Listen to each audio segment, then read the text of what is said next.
parliez de place de lumière. Oui, place de la lumière. Pourquoi? Parce que la République ne représente plus les lumières. La République ne représente que les ténèbres. Elle ne fait plus briller les droits ni les devoirs. Elle fait croire. Donc elle trompe tout le monde. Et aujourd'hui, nous avons une autre possibilité qui s'appelle la société universelle. Et la société universelle, c'est la charte universelle qui permet de pouvoir aux citoyens du monde de prendre les affaires en main. On n'a plus besoin de représentants, sachant pertinemment que les citoyens sont intelligents, savent lire, savent écrire et savent gérer les affaires. On s'aperçoit de plus en plus que ces républicains actuels ne font plus leur devoir. Que ce soit en Afrique, que ce soit dans tous les autres pays, le régime républicain détruit le monde. Voilà, il faut dire les choses comme elles sont.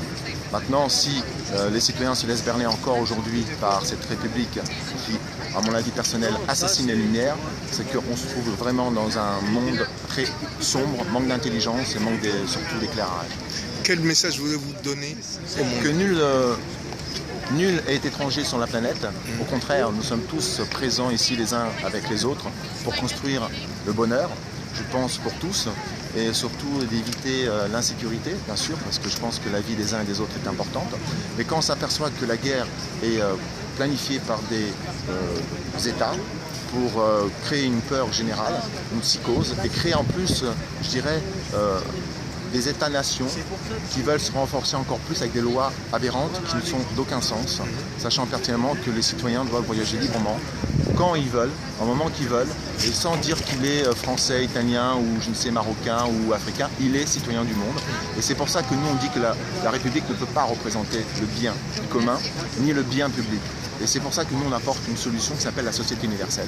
C'est la charte universelle qui permet aux citoyens de gouverner les affaires du bien public. Voilà. Que conseillerez-vous aujourd'hui aux politiques, ceux qui sont aux affaires? Écoutez, pour parler de politique, il faut avoir la science et l'art, la manière de gouverner un État. Je m'aperçois de plus en plus que les dettes augmentent, que ces gens-là ne sont pas compétents. Et je pense qu'il faut être bien éveillé pour sentir la substance de la culture qui prend de plus en plus de l'ampleur. Je pense que les citoyens sont plus habilités à gérer politiquement les affaires. C'est ça la politique, c'est servir les uns et les autres, c'est pas desservir les uns et les autres. Et je m'aperçois qu'il y a une fracture de plus en plus sociale, ceux qui sont très riches, ceux qui sont très pauvres, et ceux qui sont abandonnés dans les rues, ceux qui sont abandonnés intellectuellement, ceux qui sont abandonnés financièrement, ceux qui sont abandonnés dans tous les niveaux. Donc moi je dis stop, la République ne fait plus son devoir. Pourquoi avoir des portefeuilles aussi riches et pour avoir autant de misère? Si les portefeuilles, si on contribue grâce à nos impôts à quelque chose, il faut que ces choses-là permettent de faire en sorte que nous vivons dans un monde de paix. Il y a assez de moyens, nous sommes de plus en plus nombreux, mais nous sommes de plus en plus riches. Bizarrement, il y a de plus en plus de pauvres. Il y a un problème, culturellement peut-être, mais je pense aussi politiquement. Et la solution, que je dis clairement, c'est politique, je n'ai plus envie de parler avec ces gens-là. Je suis géoculturellement, et je ne suis plus géopolitique. Parce que la géopolitique n'apporte que la guerre, la division et la haine. Voilà. Je vous remercie, monsieur.